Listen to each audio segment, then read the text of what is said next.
tugenda kulaba page mu government ya Tanzania tujirinde era mugenda kubeera nga mugiraba page ejja omukazi agenda kola page mu cabinet lwaki nti Pombe yasanga cabinet y'abantu 30 n'ateeka wa ministers 19 bwe kiba nti Pombe yafa ku Sunday eri ey'omunda abakulu baategera nti afudde ne bayingira akafubo amala okuyingira akafubo tukoze tutya semateeka agamba ki nga mu CCM mulimu abagamba nti tajja kusobola ajja kusobola naye omukazi abalaba bonna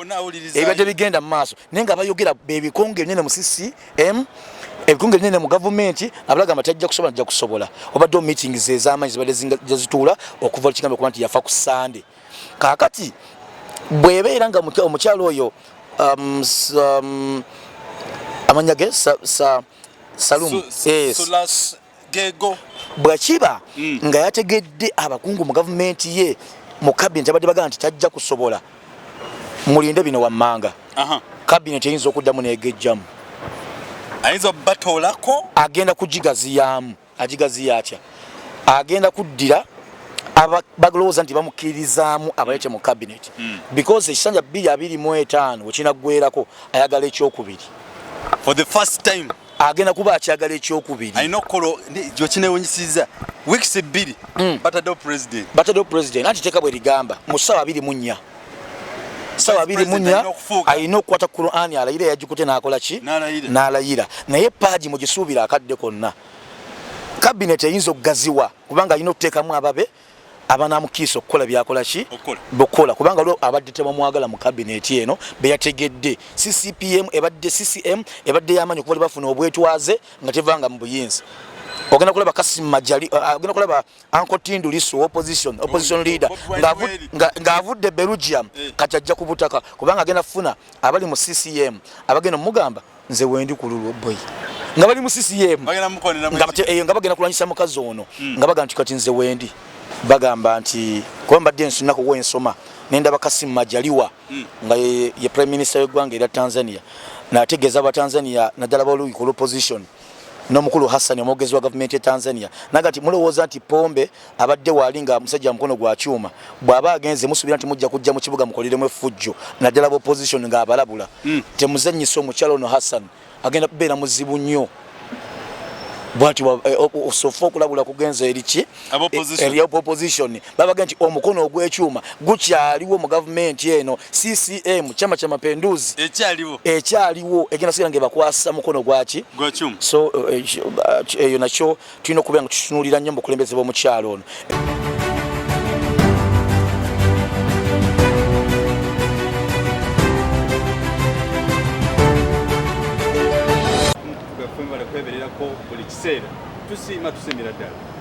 keep subscribing ku YouTube amune ku Facebook nepe bazomuka mabulamba watu wadde tukyali balamu era ne mukwano gwammwe mwagala babanji gwe bayita Kalule Moses Junior yali yabula naye nga kijja bigana covid yali wemutwala covid yagali emutwala kati akomye era mu musoko programu zonna agenda komawo kumacha kawungezi agenda komawo tukomyewo tunyumyemuko agenda komawo ku program ya international politics agenda tuya kwa tushipapa kulinga bechalinga bulli wa mande lwa kosa kumukaaga acha kubanga okumutuga fe so na unesonge yo kuno wali kuza kwa club abutakumisiyo mwa no sangu wakola kujja beton abana flashlight Uganda teyanze nabali nnyo okutwagala tubadde mu kone issues ezo nenga zabyabulamu well tukomye okukulu tubadde tukola wadde otubuka tubalwe ebikyaganya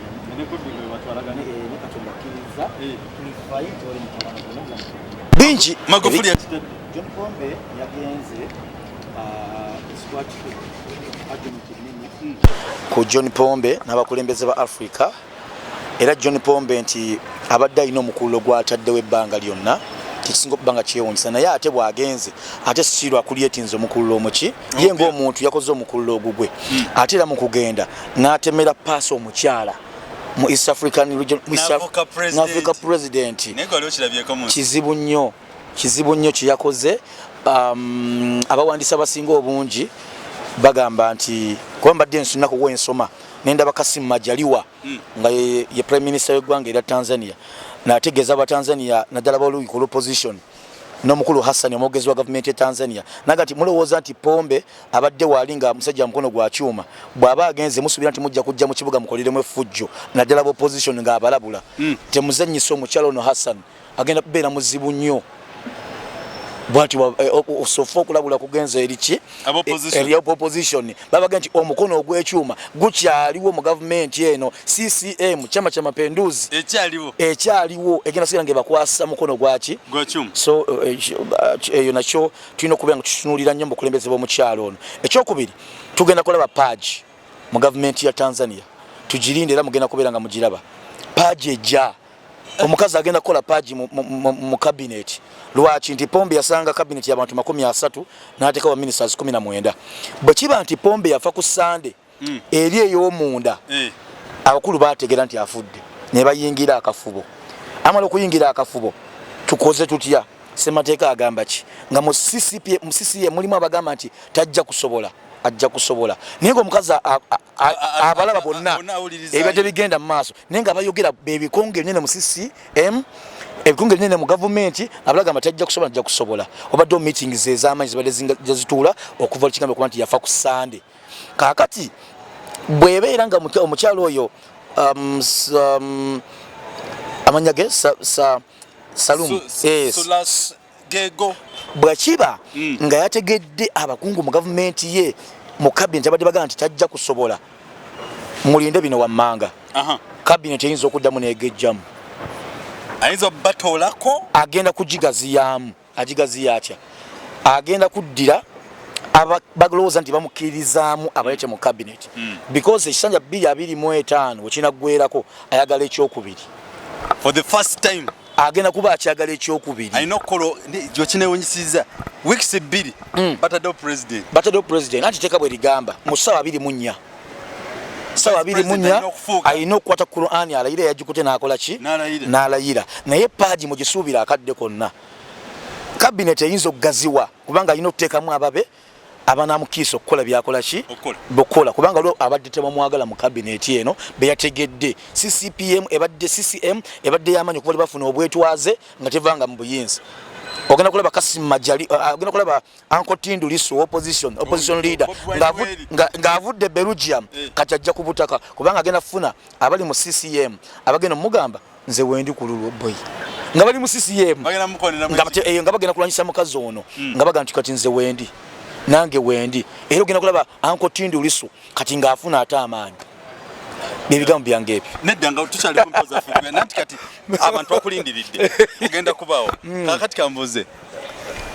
wakyogerako nga twaka mu February nga tukinyumyako mwako si gwali gwa mwezi gwa 8 awo nga nga tukinyumyako Wenyo ddolo bamwambuddemu engoye nalabyeko katuni ya Spire nabadde nebase wange ekiro nendaba katuni ya Spire Guy yagenze n'akola katiyo n'agibikula bw'ategeera nga pajama y'omukulu ya yellow kitegeeza nti bakoze eki bamwambu wano munafomu analysis agamba nti yakona midensi maaze sijja kukozesa kigambo ekyo gogamba mwambu ekifaananyi kyendiko wano yes bamwambudde engoye nakyogera ku Simon Ebyabakama yes twakituddewo wano nega Simon Ebyabakama ali naked kati naawo kati olwaliro bw'owulira nti Bobi Wine amaze okwerayiza amaze ogamba nti nawangula Simon okuva luyava mu Kalule watavangayo kati yavuddeyo so nga zibaddewo cases mu kooti nga zibadde weeziri ebbanga lyonna case obadde oziraba nga zitambula akakiiko ebyokulonda kalina okupresentinga mu kooti kalina okujja nga tavaayo Bobi olwamaze ogamba nti nafuna 5 mu something munya n'agamba nti ani yagambye okitegeera naga okubeera nga avaayo so bwekibanga esiga eddamuzi alikulira amaze okwambulwamu engoye then bangi bagenda kwambulwamu engoye zaabwe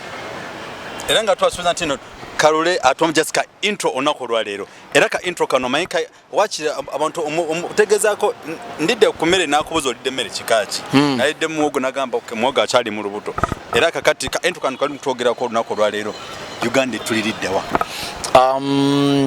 waliwo kye bayita constitution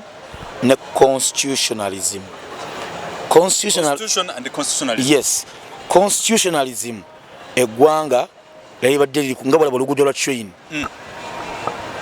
Bwe tufuna okusowagana Kalule ne Flashes Uganda bafunye obutakkaanya contract eweddeko Sematika Flashes ne Kalule egamba etya nti gwe oddeyo n'ogamba nti egamba etya ne Kalule n'agamba egamba etya ne tufuna producer ffe n'agamba nti abaayi akantu akutusobola okukamalira mu kawaayiro kano wammanga gyekuba Uganda lyalibadde eriko but now constitution gyokera ku makya n'okyusa abagifuula oluyimba ng'Abamerika kwe batambulira awasoba bajongera bongezi maanyi kugiwa maanyi naye olwaleero bakama fali bali bagiteekamu amaanyi n'ogiwa amaanyi ag'enkomeredde batandise okubambula abalina tulambika mu ssemateeka w'eggwanga lino batandise okubambula n'okweyambula bokka kubanga omulamuzi ali ku pano Kisati bw'agamba nti mukama wange yanzigyeko fayiro zange ng'ate yadde ino presentinga ebintu bye kitegeeza waliwo okulwanagana munda ssemateeka bamukuba abalina okubaleka nti bamutebenkeza mu ggwanga Uganda wetugenda ogenda kuwulira nga ne ennongose ezinda zikyajja mu parliament ya ggwanga lino ogenda tusibula golowooza mu Uganda kisoboka ne tufuna vice president ne bamugamba owaaye naawe fuukako president mu Uganda okiraba wa is it applicable? It could be nekisinziira ssemateeka waffe vice president emuwa powers ki Tanzania bagamba article 37 in their constitution nga wayiseewo ssaawa 24 amaze okulangirira